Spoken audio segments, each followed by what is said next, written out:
উত্তরবঙ্গে তুষারপাত, বৃষ্টির পূর্বাভাস 4 জেলায়। দক্ষিণবঙ্গে বাড়বে তাপমাত্রা। রাজ্যে ঘন কুয়াশার সতর্কবার্তা। পূর্বাভাস আলিপুর আবহাওয়া দপ্তরের। উত্তর পশ্চিম ভারতে পশ্চিমী ঝঞ্ঝা পাঞ্জাব এবং সংলগ্ন এলাকার অবস্থান। পশ্চিমী ঝঞ্ঝার প্রভাব উত্তর পূর্ব ভারতেও। পশ্চিমী ঝঞ্ঝায় তাপমাত্রা পরিবর্তনের সম্ভাবনা। আজ থেকে দক্ষিণবঙ্গে ধীরে ধীরে হবে ঊর্ধ্বমুখী।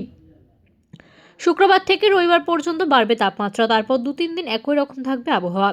কলকাতায় 14 থেকে 16 ডিগ্রি সেলসিয়াস এবং পশ্চিমের জেলায় 10 থেকে 14 ডিগ্রি সেলসিয়াসের মধ্যে তাপমাত্রা থাকতে পারে। আগামী সপ্তাহের মাঝামাঝি ফের পারদপতনের আশঙ্কা।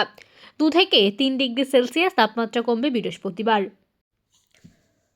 উত্তরবঙ্গ, দার্জিলিং সহ উত্তরবঙ্গের 4 জেলায় বৃষ্টির পূর্বাভাস। শুক্রবার এবং কাল শনিবার বৃষ্টি হতে পারে দার্জিলিং, কালিম্পং, আলিপুরদুয়ার এবং জলপাইগুড়ি জেলাতে। দার্জিলিং জেলাসহ সংলগ্ন পার্বত্য এলাকায় তাপমাত্রা সর্বনিম্ন 4 থেকে 6 ডিগ্রি সেলসিয়াসের মধ্যে থাকবে।